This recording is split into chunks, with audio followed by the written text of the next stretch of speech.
First of all, I think your analysis was very straight line. History doesn't run in a straight line. Kid, you cannot tell your neighbor he is stealing ducks when you are stealing fowls. As High Commissioner, I was wrong. As Charandas Prasad, I reacted naturally how any person would have. I did not come here for that kind of abuse. I did not come here for that kind of abuse. If you're going to go down that road, I'll walk off. But it's all okay once they're talking. If they were talking, I could not have been here today. You got ADHD. I got that. Calm down. I think I've done enough in terms of taking our team out of trouble from losing. Tomorrow, Taylor. That's good. I'm reading the script now, and the first person that comes to my mind to play a detective, Yes, but the an Guyanese critic. erratic Michael detective Rodriguez. is Michael Rodriguez. Why an African slap an Indian? Why a man and slap a woman? Look, Gildarie, you deal with that. You deal with that. We must encourage platforms like this because it brings together different people and allows for discussions to take place in our country on a multiplicity of fundamental issues. Gildarie, you apologizing for something you think I did is wrong. I don't want you to do that, and you should not have done that.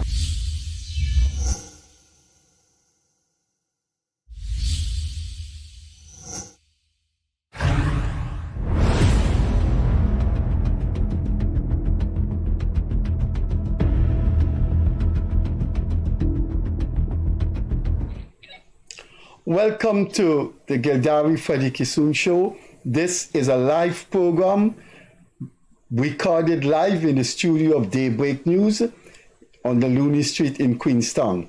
We come to you live on your smartphone or your smart TV, on Guyanese Critic Facebook page, TBN Daybreak News, and YouTube. Good evening, good night, good morning, good afternoon, wherever you are, Guyanese and non-Guyanese who have been looking at this show the past 15 months. As we did last year, we are doing it again this year. We come to you irrespective of what other national event they have, because it's impossible for everyone to be at a particular event. People have their preferences, and we believe, despite cricket being part of West Indian culture, there are thousands and literally thousands of people who would not be watching the cricket in the diaspora and in Guyana.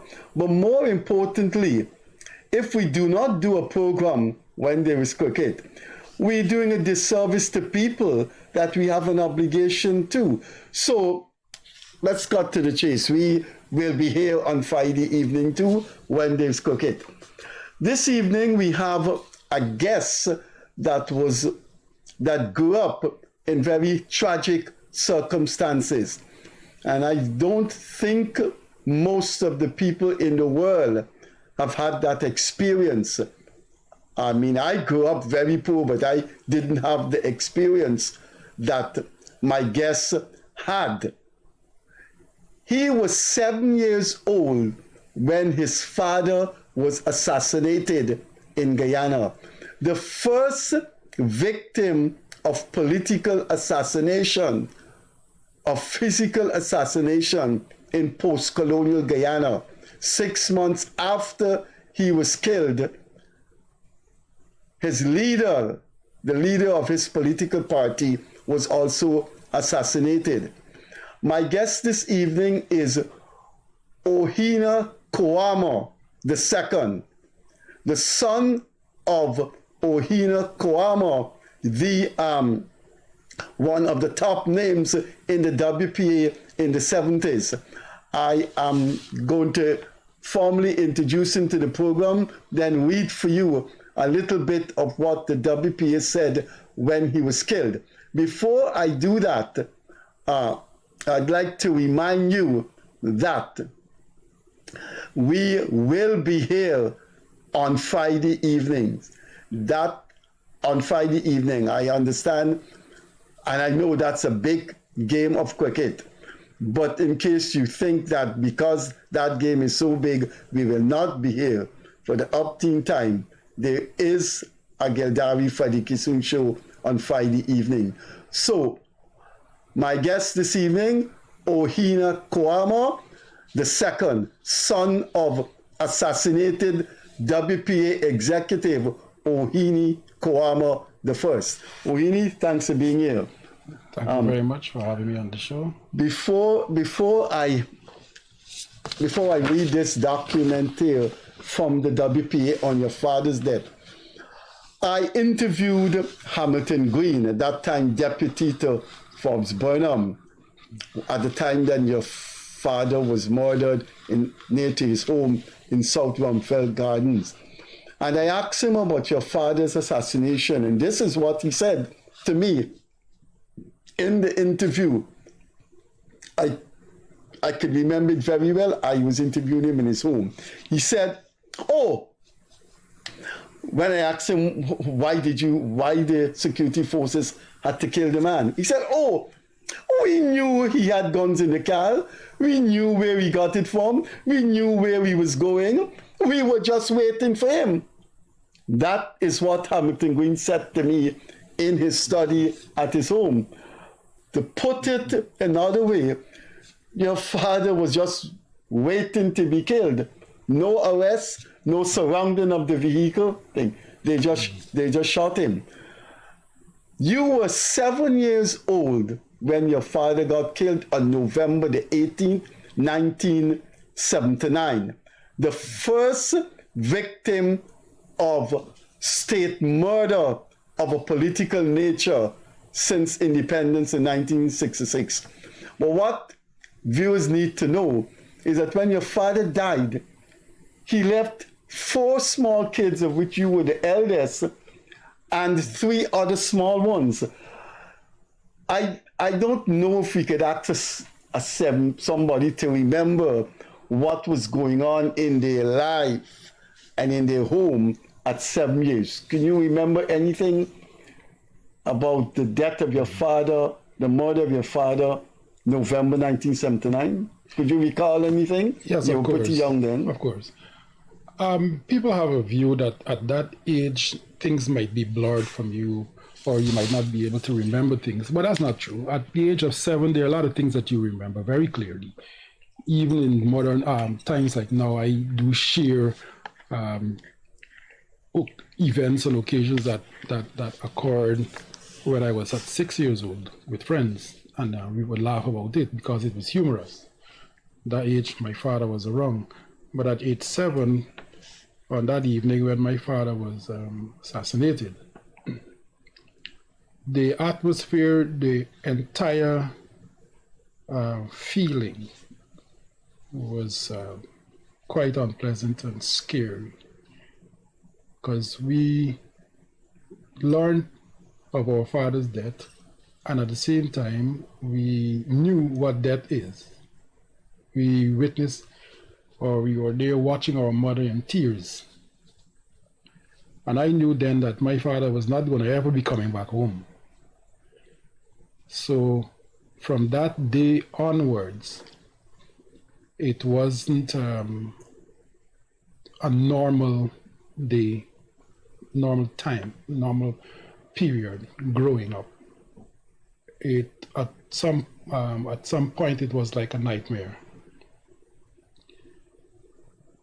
When we learned that our father was killed, from a message came to our home.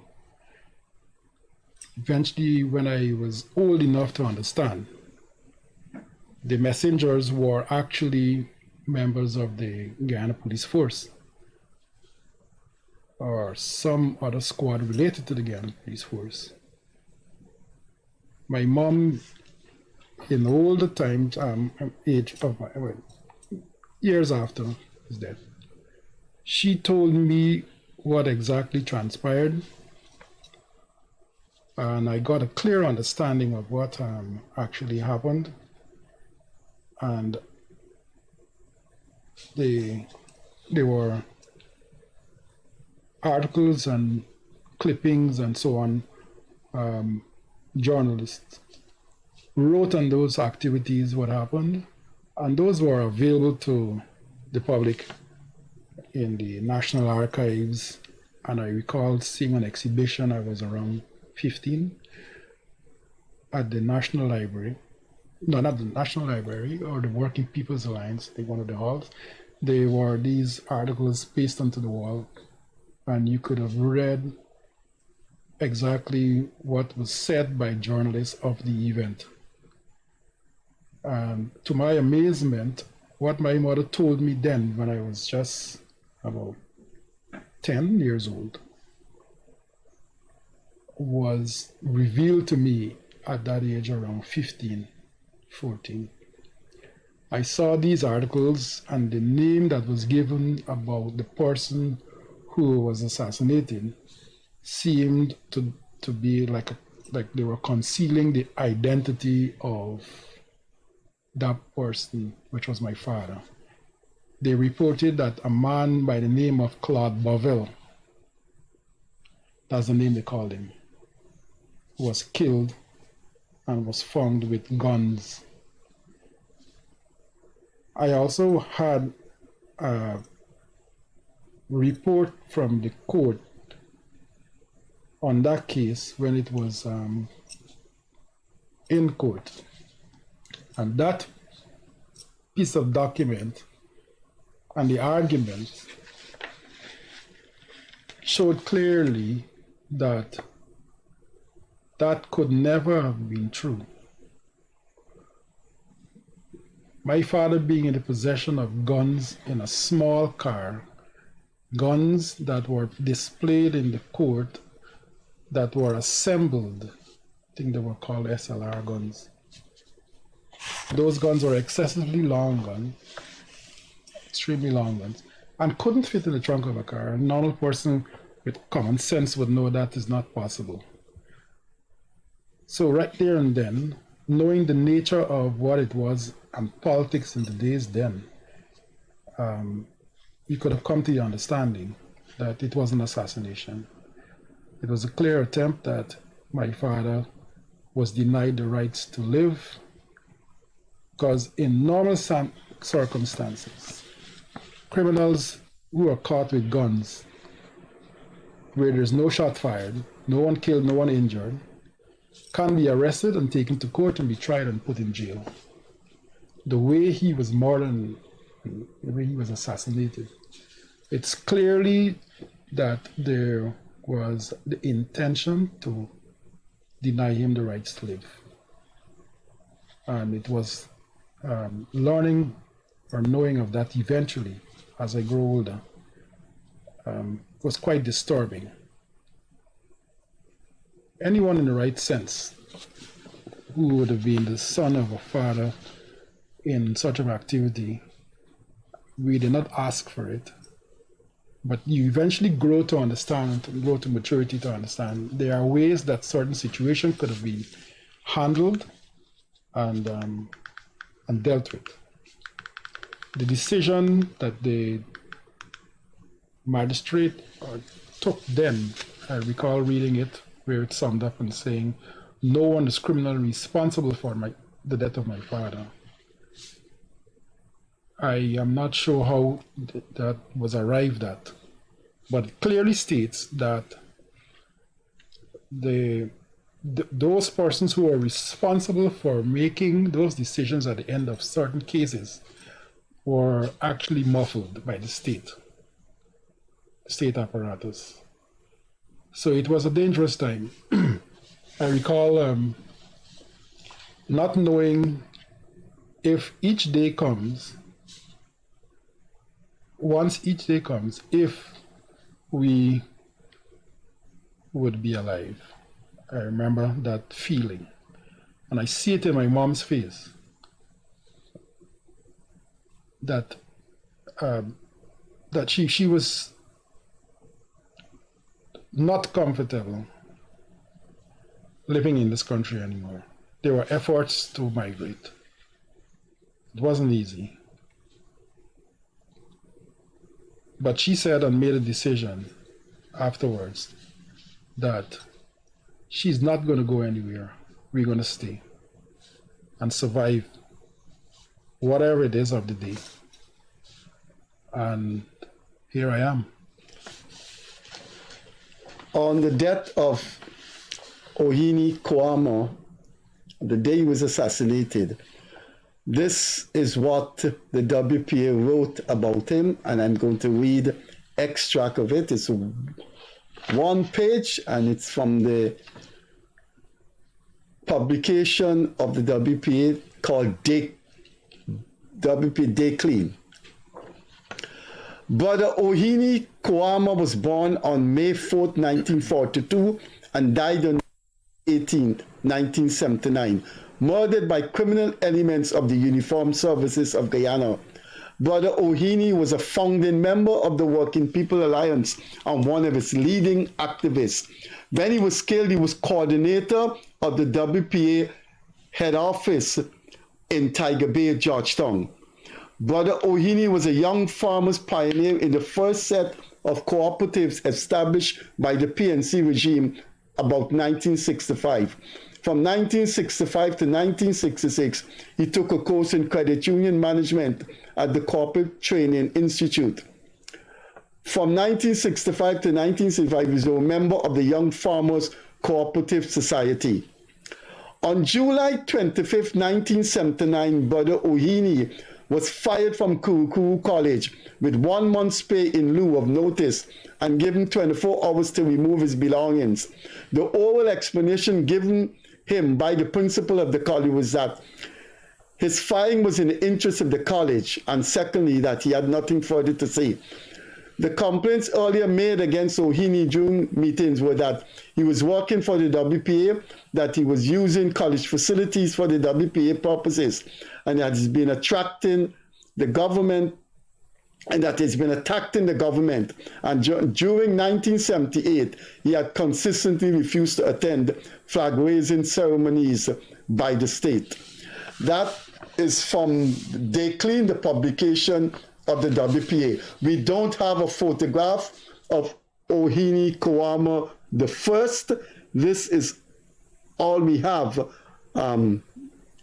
Ohene bought it this evening. That he said this is all he can find, so I'll just bring it up to the screen. This is a young Ohene in his farming days.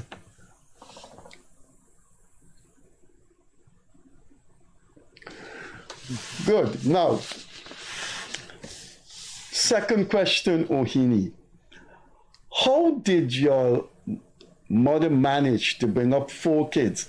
7, 5, 3, and... Yeah. Actually, it was, I was 7 years old. My sister was 6 years old. My second brother was 5 years old. And my last brother, he was only 3 years old. It wasn't easy for my mom. I recall clearly that she was not employed by any aspects of government, but she was a part of the Working People's Alliance when they were in Tiger Bay. I recall her at times taking us with her to work because we had challenges to go to school. Some days there weren't provisions to send us to school, couldn't make it. There was just enough to take us with her to her workplace where she was serving the WPA still. And we diligently go with her. We would be there, and while being there, I remember witnessing meetings being held by the leader then. That was just after my father's death, before Walter Rodney, who was the leader of the Working People's Alliance before his demise. They would have meetings, small meetings there. You could feel a sense of tension. I was small. I was only 7. We were asked to stay at a particular area in the center, the WPA center at that time, and I would be curious to peep and to see what was going on. So these meetings were in little circles, and they were speaking quietly and planning and discussing whatever it was that they had to do. And after that, when the time is out, she will collect us and we would head home. At that time, the mode of transportation used to be the nice big buses. So you enjoy the ride home. But when I look at my mom's face while we would sit in that bus to head home, you could sense that she was uneasy each day she leaves to go to work at the Working People's Alliance Center. She comes home and her face was never happy. So I knew then that the times were dangerous, and that's exactly what the members on the WPA said. We are living in dangerous times. The tension and the heat of the day if you feel fear of anything that is possible. I recall once asking my mom, Mom, am I going to die like my father did? And the tears that came from her eyes when she looked at me, I recall clear. She said, the activities and what your father was involved in, politics, I will wish none of you to be a part of it. If you can promise me that you won't be involved in politics to that extent or this, to that extent, it will please her. She will be happy because she wouldn't want to lose any one of us in a similar manner. And I recall saying to her that I wouldn't want to hurt you, or I don't want to die. But as you grow and you're still surviving each day and each year, being in school, elections come and go. You hear your colleagues talking of things. I remember hearing one of my own teacher, when he was brought to awareness of my name, he said, you were a double PA. And my colleagues turned to look at me. Somehow I recall trying to go through school not to be noticed, but I couldn't hide from the name. The name is there. The funniest part is that they couldn't pronounce the name properly, but it rang a bell to much of the students and the teachers. I remember one of the teachers said, you're a double PA, and I didn't answer. Somehow I felt that if I was known to be the son of a double PA or a double PA member, which I was never really officially registered as, I would have been victimized at school. Apparently that would have been the thing or the norm of the day. Because once you're known as a double PA and knowing how the double PA were active and opposing the government of the day, they were all victimized and marked for death apparently. Because it didn't just stop with my father, the leader, Dr. Well, I want to come to that. Also. Your mother had to be completely devastated that on November, her husband got killed. And then from November to June 30th, about 6-7 months, the great historian of the Third World is revolutionary leader that the world knows about in Guyana because of his academic brilliance. He was also killed.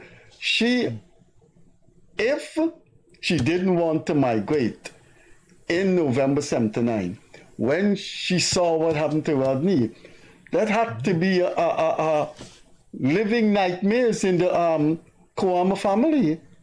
Yes, of course. You would have been 7.5 months, 7.5 years. Yes, I would have been 8 by then, because the next year around in February, it was my birthday. Yeah. So I would have been 8 at the time when Dr. Rodney was assassinated.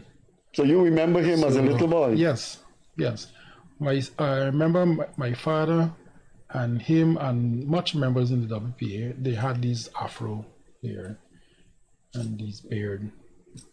I remember when I think of it in my head and remember them, they looked a bit fearful, like they were men of some kind of a might or some kind of a mission.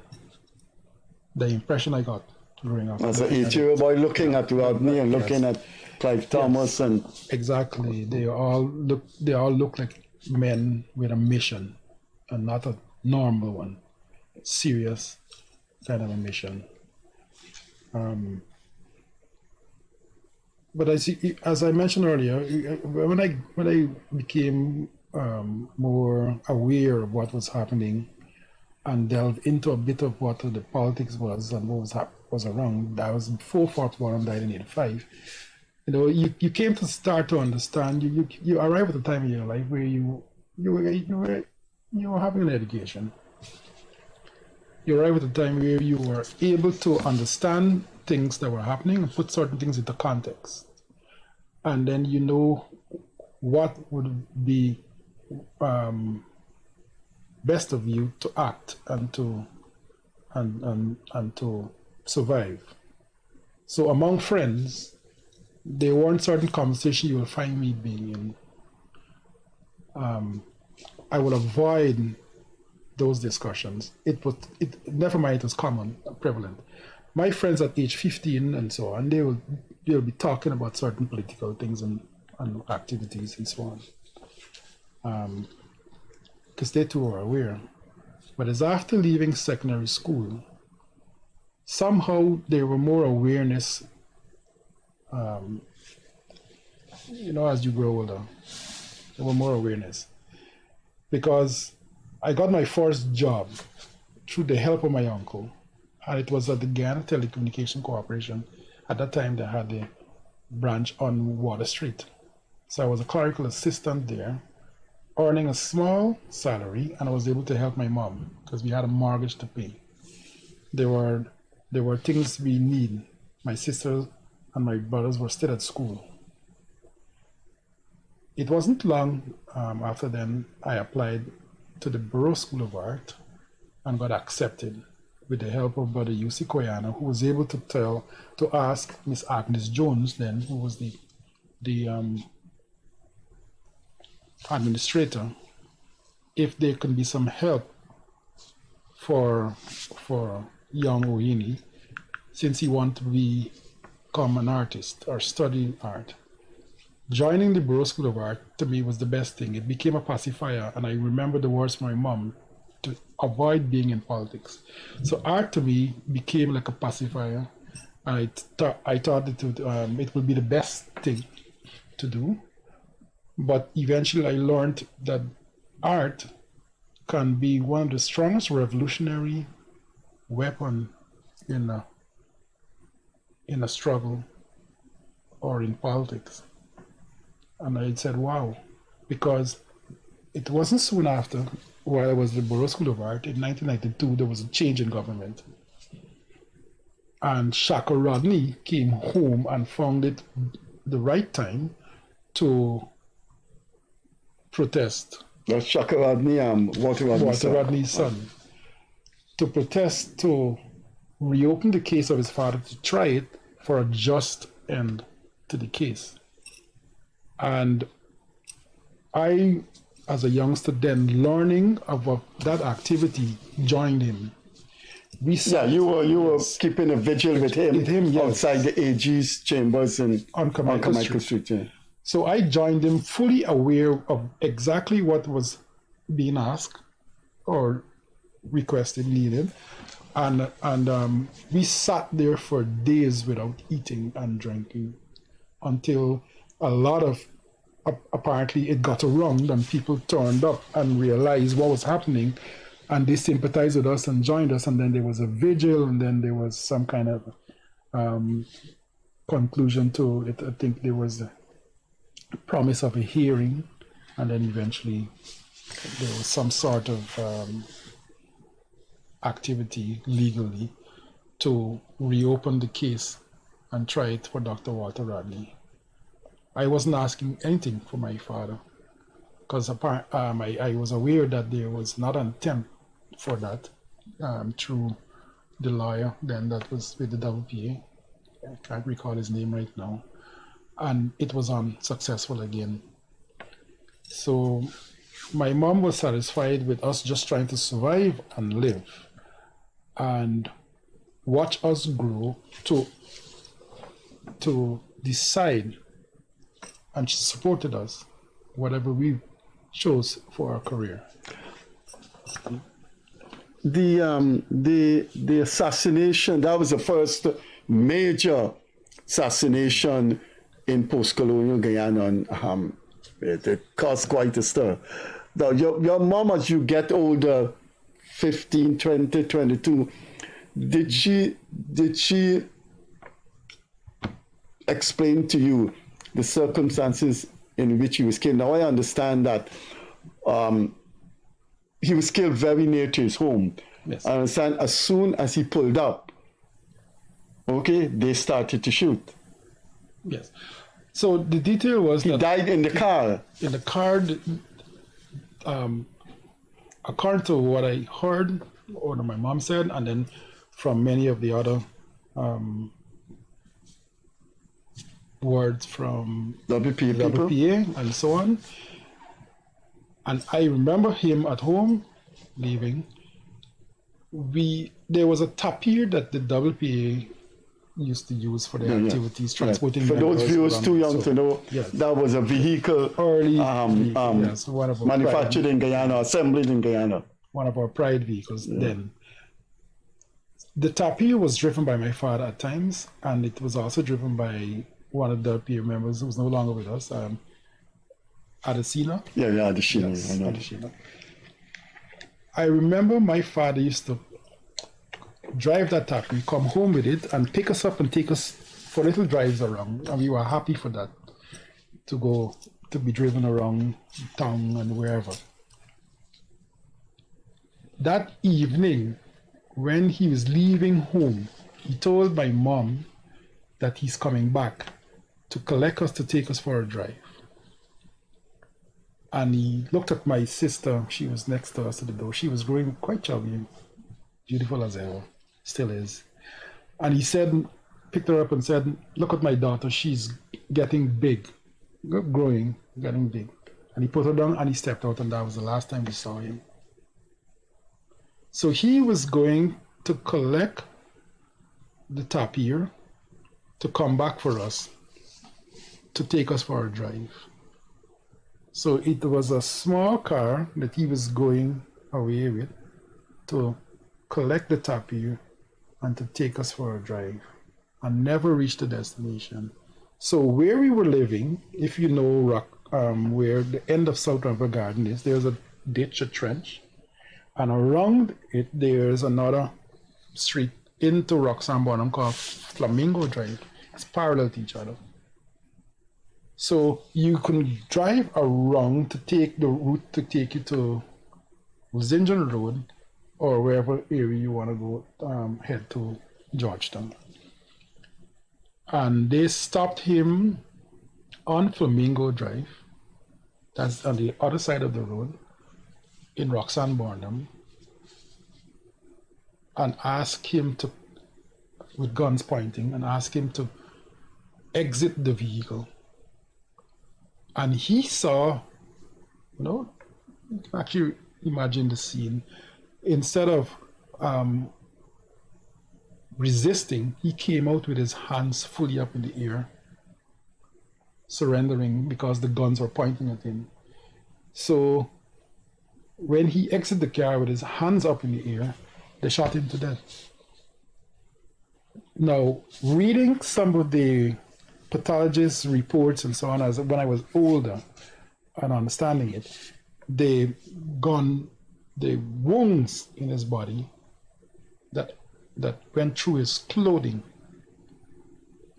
The distance a gun would be fired from you will not create a certain effect on your shirt. On his shirt, because of the closeness, right? So he was shot at close range. Because the shot was burnt. Yeah. So the heat of the bullet burnt the shot. From a distance, that wouldn't really happen. So they shot him at close range. They intend to kill him. And the claim is that he had guns. So why would you kill a so-called criminal if you're claiming that he's a criminal with guns on the first occasion, knowing that he's not an offender or a criminal, when he could have been arrested and charged and put into jail for serve a time? He's not a murderer, he's not a criminal, but you're claiming that he had these big guns as a criminal. So your first motive is to kill him dead, cold blood, deny him the right to live. When I interviewed Mr. Hamilton Green, you just, as an experienced person, you just can feel certain unspoken words. When he said to me, we were waiting for him, just there in my mind, I knew that the decision to physically remove him was there, and no intention of arresting him or what have you. I mean, I could remember the interview very well when I brought up your father's thing to Hamilton Green. He said, oh, we know everything. We know where he got the gun from. We were waiting for him. So they were just waiting. So I would think, as the Commissioner of Inquiry into these deaths stated, the state knew the state was involved in the assassination of both men. It's not just the police acting at random to shoot him. If, with all due respect to the police and the things they do, the police would not, a man come out, a high political activist, coordinator of a major opposition party's headquarters, would come out with his hands up. And the police did that. The police had to have instructions, and that instructions were political directives. Did your mom talk to you about that? Did she accept that? Yes, she knew exactly what happened and what transpired. Like I mentioned to you, she told us in a simple way for us to understand it when we were young. And as we grow, we delve into the understanding, delve into what we will get a clear understanding of the situation and what happened. And she told us when we were much more mature, in more details exactly of the activity. So, and even names of some of the officers that were involved. She gave you the names of the officers? Names, yes, that were there, because she had to be in the courts, and there were papers that she had with names, those names on it. The judge's conclusion was on a sheet of paper too, and those names were there. So I grew eventually to understand the names, and it was an amazing find to know that some of those names were right around in our society who were part of the band of people who shot him and killed him dead. You have these feelings in your mind. I remember once she was asking me, at any point in time, you ever felt the need, like like the revenge in you or anything? And I was coming to that. Understand that when I was at that age, but I am aware that my father was killed, assassinated, and denied the right to live, and we were denied a father. That those things were clear in my conscience, and questions would keep arising. Why? So assessing the circumstances and what happened then at a much mature age, you feel a bit of bitterness, but then you understand as you expand your parameters of learning globally, the activities relating to politics can really be a very dangerous thing. And if a regime is set out to eliminate its opponent, by all means necessary, they will go straight ahead to do it, whatever it is, to and cover all tracks possible, wherever we, or be blatant or bold about it.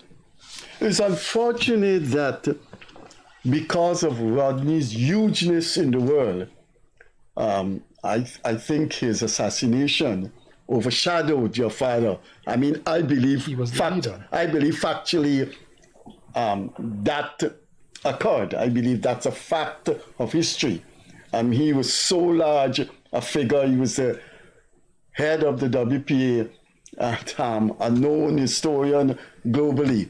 But your father's murder was actually the first assassination, and the way it was done, I could only conclude as an analyst that they were the Burnham regime and the people very close to Burnham, one whose name I don't want to call because I don't want him to contextualize it. I'm saying he was involved. But the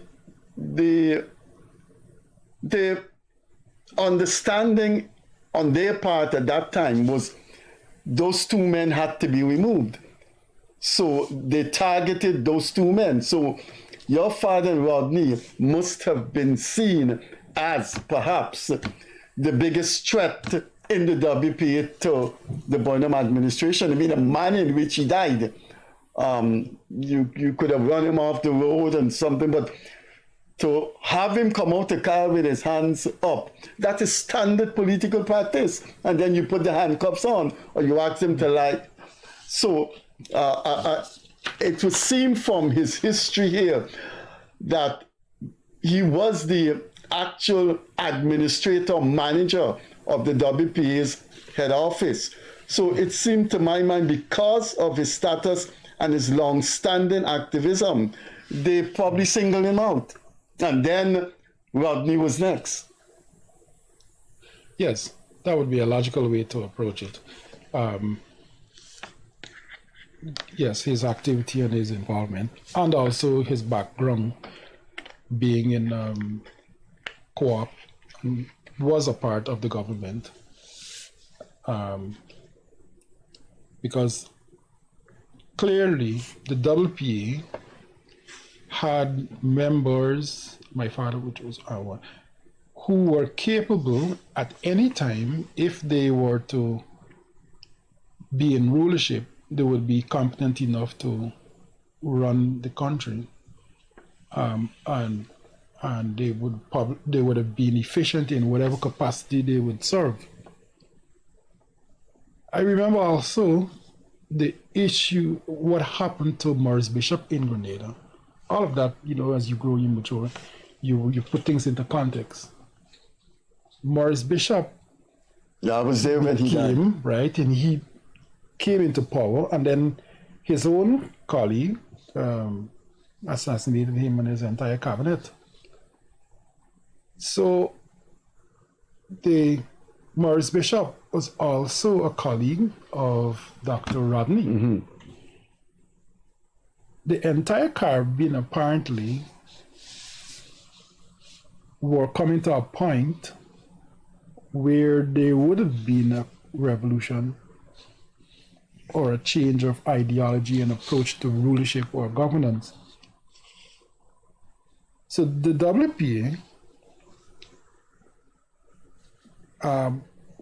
weren't exempted from the thought of wanting to have rulership or power, as Maurice Bishop decided for Grenada that he had to be in power to change the ideology or change the way how he thinks Grenada should be ruled or move forward. I want to go on a sensitive area here, and if you're uncomfortable with it, just let me know. When I came back to Guyana after studies abroad and serving the Maurice Bishop government, I knew your mom and dad well before I left to study, and I wasn't here when he died. I left just before to study, to take up a scholarship. But when I came back, I was a bit disappointed. No, that's a mild word. At the Your mother's, I want to use the correct word out of respect for this great woman and her great husband. When I came back and I encountered her, I sensed that she was living in an economic situation that could have been better. When I came back to this country, I am telling you, Ohene, I still have a lacerated psyche of the people that I struggled with during Burnham time. When I came back, how they lived. There was Adeshina, there was Todd, there was Mobutu. Those were young people like me that we were all imbued with revolutionary zeal. And when I came back to see, and I concluded then that those people were not being taken care of, and I would include your mother in the lot. For example, the WPA was not without middle class contacts. They were not your father was killed in 79. By that time, the WPA had extensive, intricate intertwining with people with resources in this country. Now, for example, one time Burnham, the regime was looking for WPA leaders and they were hiding. And I was put up in a suite at Pegasus. And I couldn't understand how people like Todd, Adeshini, Mobutu were just badly neglected. I know this because they interface with me. I used to take Mobutu to the hospital to get treatment. When Todd died, I'm talking about first-rate activists in the WPA. When Todd died, Ohene, when I saw where Todd lived, it was an indictment of the WPA. Surely they were in opposition, but they had to have resources. Look, what I know of this country is that there are people from different political parties that could approach the government, both when the PNC is in government and the PDP, and ask for some basic things for their people. PBP used to do that when the PNC was in power, because they have a camaraderie, they know each other from parliament, and they couldn't get a house lot for Todd. You should see where Todd lived, and Todd was one of the stalwarts of the WP. And I'm telling you this, Ohene, I didn't like what I saw of your mother's economic and financial situation, and she had to go through hell to bring up 4 of you from 7, with the first kid being 7. Yes. So my question is, do you share the view that the WPA could have done more for your mom? Yes, I do. I can say clearly, I remember that after my father was assassinated and we had a hard time living, we know that the time was dangerous, the atmosphere felt that way. We were given assistance by members of the WPA at times when it was. My mother had a job there at the center for years. There were times I remember accompanying her. We went to places where they were issuing hampers and small packs of things that could help you to get through some of the days that were really bad. And we had assistance also from a few folks who were overseas, who eventually overseas, and never forgot us. I remember talking with my mom when she mentioned, growing up, the amount of assistance we had from friends, she could have never been ungrateful or regret. Like Ngozi, Sister Ngozi, she never forgot us, and there were times when assistance would come from her. And there were others. I remember Father Malcolm Rodriguez, who through the Catholic Church organized hampers for people who had hardships and struggles. Carol Lodge, where it is now, I remember going there, and there were hampers being given out quietly. The sense of fear was always there. as though whatever was given out, if it was known by authorities in the government at that time, the place probably would have been raided. That was the impression. Because some of the items, I can remember clearly, were not items that were appreciated or accepted by the state. Some of the items were banned items. You know, we had the food ban, flour and peas and all these things. Some of these were part of the items. Time is going, and there's still many dimensions of your father's assassination, your mother bringing up 4 very small children. But let's see if we could skip to the fast forward. You're an educated man now. You're the curator of Castellani House. I think you're one of the finest artists right now practicing fine arts in Guyana. You're a good painter. But you're an educated man now. How do you feel about that period of your father's assassination? And how do you feel about Forbes Burnham and that time in Guyana? Do you think that the state, do you think the political administration in 1979 had consigned your father for physical removal? Yes, I can pronounce on certain things at this stage in my life. Acquiring more of what happened through reading and conversation with some of the members of the WPA. Some of my father colleagues became my friends, like we were mentioning Adesina and Osase, and Mobutu. Mobutu, to me, of the ones that I interact with, had a clear understanding of much of the activities in the WPA and what occurred. And he relates some things to me that I keep to myself, and I was about his activities, about his deprivation, yes, and what happened in the WPA and the involvement of politics. Some of it it's unbelievable to understand or comprehend.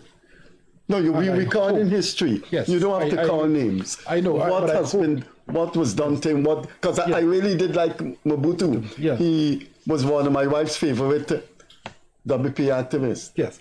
Now, he explained to me certain things that I retained. In the WPA, you had those members that were head figures. Professor Clive Thomas, Dr. Rupert Wright, they had their responsibilities. Adesina and Osase, everyone had their responsibilities and they played their role. Who had to be printers of stuff, delivery of the. I remember Adesina told me a story where, in the dead of night, he would take the day clean out and quietly put it under the doors of people to aware them. And that's the man I came back here and saw living in I saw him deprivation. I saw him by Buddha Market. I used to help him. Mobutu used to come to my home for help. Yes, I saw him too. I remember seeing him. He was a security at the St. Stanislaus College. And I remembered him, but he didn't remember because I was matured. And I called his name out and he looked at me and asked who I am. And I told him who I was and he went into tears. We held each other, we spoke, and I told him where I was working. And he came to visit me. And from that period of time, when he came to me, visit me that a few days after meeting him, Adesina changed completely, felt as though he had a second lease on life. And I was happy to assist him with whatever could be had to move forward. We went to a store to purchase some old parts, second-hand parts for a car that he was trying to revive long ago, with the intention that he can work a bit of taxi, and we got it. They have a guy, I haven't been in touch with him of late, named Godfrey Sage. He was charged with Takuma Ogunse and served 3 years jail. I remember. Mobutu used to come to me, Adesina, Godfrey Sage. And when you sit down and talk with these guys, these were my buddy comrades. You ask them, well, look, my boots, I used to call him my boots. Have you spoken to Clive Thomas? Have you gone to Rupert Rupnerine? This was Thomas, a professor at UG, earning, this was Rupert Rupnerine, one of the biggest mulatto Creole personality in Guyanese history. And they would say, no, I don't want to go to those people, That is such a tragic part of Guyana's political history. But time is going and we have to keep fast forwarding. In 2015, you would have grown up in front of Thomas, Rupnerine, Bagwan, Quayana, Bonita Bone, Maurice Odell. You would have grown up, your mother, you're right, your mother took you to the WPA Center. She was now working there, and you would see those big ones in the WPA. After 2015, did you now deputy curator at Castellani House, a name in your own right? Did you meet these people now? Eventually, WPA got power from the time it was formed in Kingston, in the building of the Trade Union Nasi in 1976, eventually got power in 2015. Did you go to them and say, well, look, aren't you going to name something after my father? My father was killed in South Rumved, murdered. Could you name the circle, Ohene Koama Circle or something like that? I mean, did you speak to them? I never did. I entertained certain things in thought too, on different levels. For example, the struggles my mom went through. I had a feeling that the state could have assessed certain issues and situations for women in that kind of context, what happened to them, and have some kind of a welfare or design some kind of a welfare that could assist persons like that. So I never put it forward in any form. But my view was that could someone of an educated status think of certain thing or something like that form or sort? It never happened. And the idea that you said of naming something after my father, I never entertained that thought. But I was saying to myself, like, how they have the avenue for Ben Street. Right. Maybe an annex of it. Hatfield Street is where they have the avenue, and they did it up very nice. Yes, maybe an annex of it dedicated to his comrades who also died in arms, like Dublin. Edward Dublin. Right, all, so they could be remembered in history. So all that was entertained in my thought, but it never happened. So I never put it forward either or suggested in any form of writing or anything which I could have done. I didn't really. I'm asking you now. So, but as he said, or you're asking, there are members who I am very close to still, like Van der Radzik,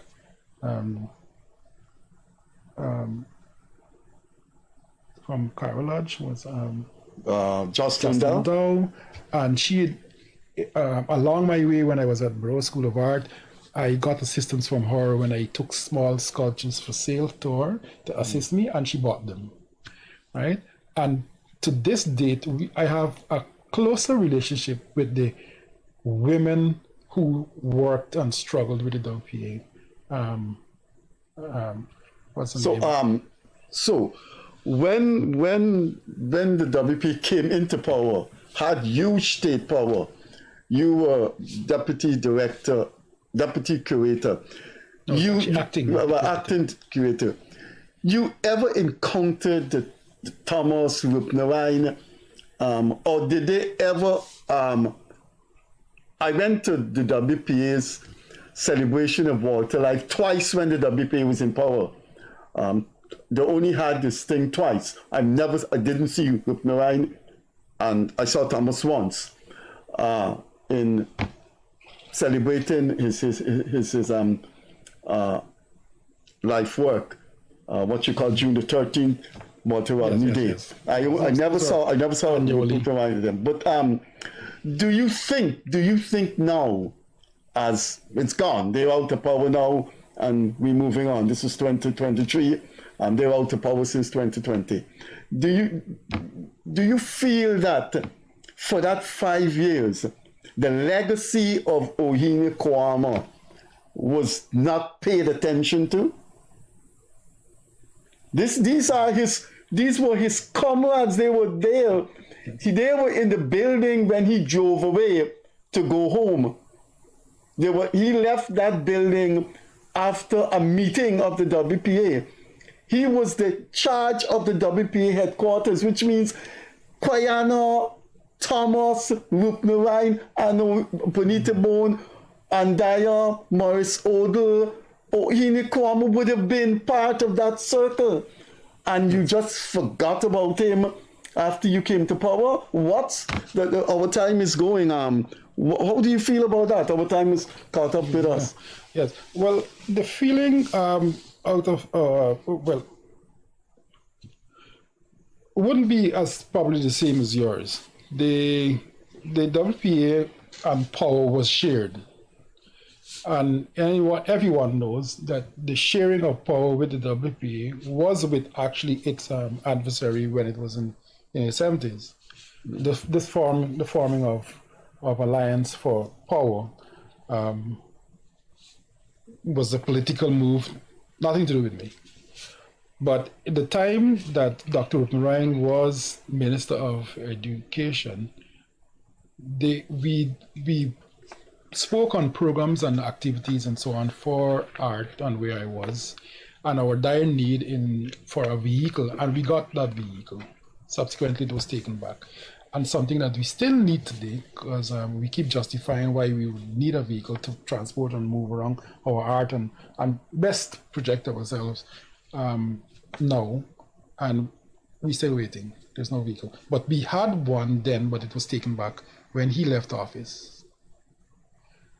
Then that's under APNUF. Yes, the vehicle was taken back. Taken back from us. We were under the Ministry of Education. Then it was moved under the Ministry of Social Cohesion, and then the vehicle apparently, which was a part of a fleet for the Ministry of Education, was taken back from us, and that was a need that we had that he had given to us. Dr. Rupnerine, when he was our operator signaled to me that our time has come.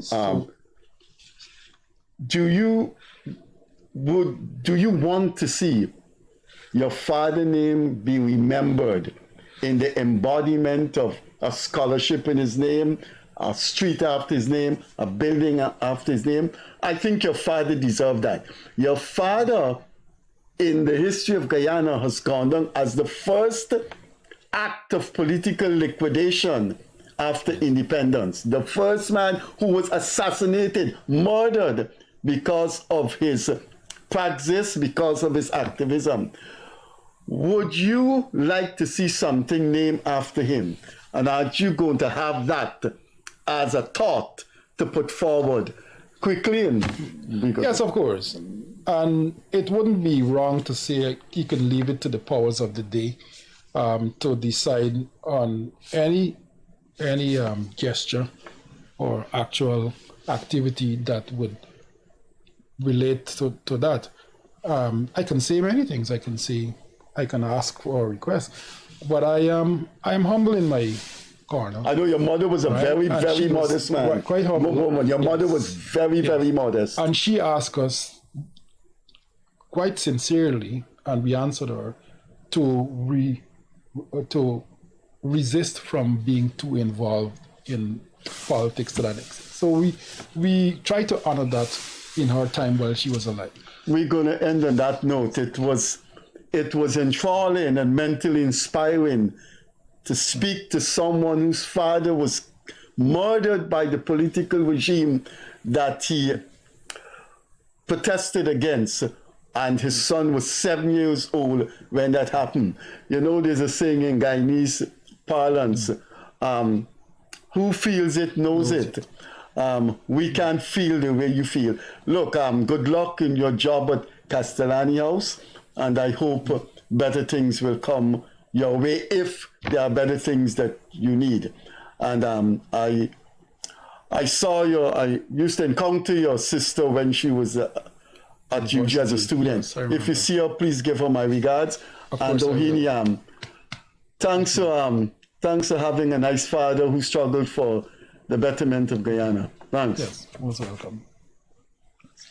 You were watching the Gildarie Freddie Kissoon show. Our guest this evening is the son of murdered, assassinated WPA, one of the WPA leaders, the first one since independence, Ohene Koama. Thanks for watching us. We'll be here on Friday evening with another guest. Thanks for being with us once more. We will be here on Friday. Don't think because of cricket we will not be here. Once again, have a pleasant week. Have a pleasant evening, and we'll see you on Friday. As I normally say, catch you later.